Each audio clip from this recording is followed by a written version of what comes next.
Assalamualaikum warahmatullahi wabarakatuh. Halo semuanya, perkenalkan nama saya Putri Fakira Lubis dengan NIM 0801242114. Saya dari kelas IKM 4. Di sini saya akan menjelaskan tentang sejarah perkembangan bahasa Indonesia. Gimana sih perkembangan bahasa Indonesia? Yuk kita bahas.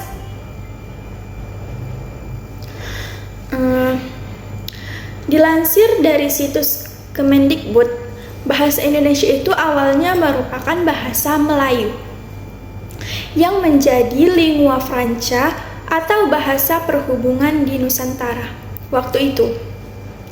Selain itu, bahasa Melayu juga digunakan di hampir di seluruh Asia Tenggara sejak abad ke-7.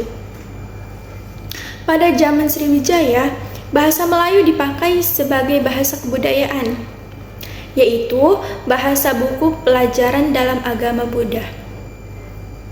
Bahasa Melayu juga dipakai sebagai bahasa antar suku di Nusantara maupun bahasa yang digunakan terhadap para pedagang yang datang dari luar Nusantara. Bahasa Melayu kemudian menyebar ke pelosok-pelosok Nusantara bersamaan dengan menyebarnya agama Islam di wilayah Nusantara. Bahasa Melayu mudah diterima oleh masyarakat Nusantara sebagai bahasa perhubungan antar pulau, antar suku, antar pedagang, antar bangsa, dan antar kerajaan. Karena bahasa Melayu itu mudah untuk mengenal tingkat tutur bahasanya. Perkembangan bahasa Melayu di Nusantara mempengaruhi dan mendorong tumbuhnya rasa persaudaraan dan persatuan bangsa Indonesia. Komunikasi antar perkumpulan pada masa itu juga menggunakan bahasa Melayu. Lalu, pada persiapan Kongres Pemuda tahun 1926, para pemuda masih mempermasalahkan tentang bahasa persatuan Indonesia. Jadi, pada masa itu bahasa Indonesia ini masih dipermasalahkan gitu. Terus kemudian Muhammad Tarbani, yaitu tokoh penggagas bahasa Indonesia, mengusulkan kalau bahasa Melayu itu diganti istilahnya menjadi bahasa Indonesia. Kemudian hal itu pun disetujui pada tanggal 2 Mei 1926. Para pemuda yang tergabung dalam perkumpulan penggerakan mengangkat bahasa Melayu menjadi bahasa Indonesia dan menjadi bahasa persatuan untuk seluruh bangsa Indonesia.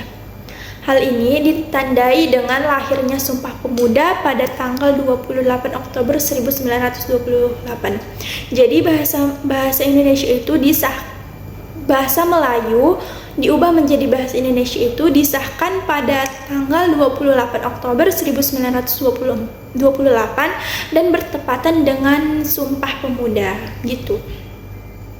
Oke. Terus bagaimana sih kedudukan bahasa Indonesia sekarang? Jadi bahasa Indonesia itu yang pertama sebagai lambang kebangsaan bangsa, lambang kebanggaan bangsa. Bahasa Indonesia itu mencerminkan setiap nilai-nilai yang dimiliki oleh bangsa Indonesia. Jadi kita sebagai rakyat Indonesia, kita harus menggunakan bahasa Indonesia itu dengan baik dan benar agar kita bisa mencerminkan nilai-nilai yang baik gitu. Terus yang kedua itu sebagai lambang identitas nasional.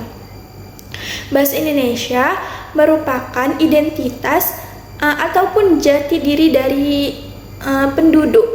Yaitu kita penduduk bahasa Indonesia, kita harus mempunyai jati diri menggunakan bahasa Indonesia yang baik dan benar gitu. Terus yang ketiga itu sebagai alat penghubung antara suku dan antara suku dan warga setempat gitu.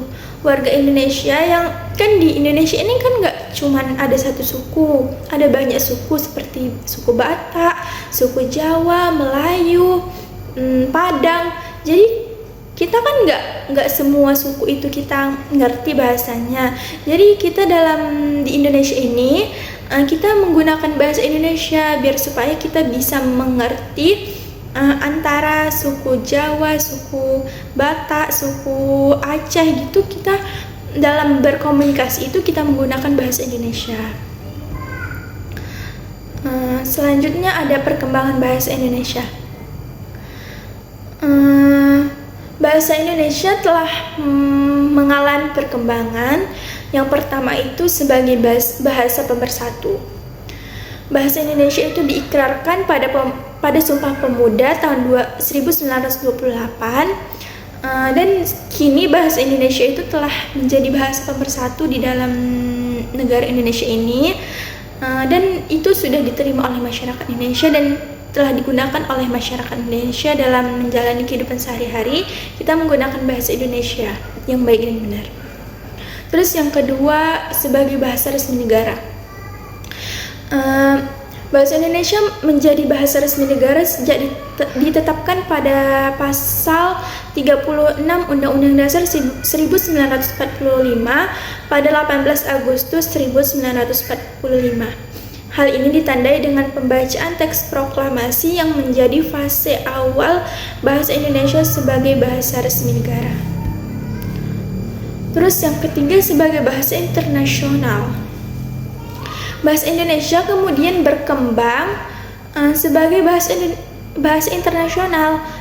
Hal ini dicanangkan oleh Kongres Internasional Bahasa Indonesia yang diadakan di Jakarta pada 28 Oktober sampai dengan 1 November 2018. Undang-Undang Nomor 24 Tahun 2009 tentang bendera, bahasa, dan lambang negara serta lagu kebangsaan juga ikut mendukung bahasa Indonesia menjadi bahasa internasional, khususnya pada pasal 44 ayat 1, dan bahasa Indonesia menjadi status bahasa resmi pada tataran internasional melalui pengakuan sebagai bahasa resmi pada sidang umum UNESCO.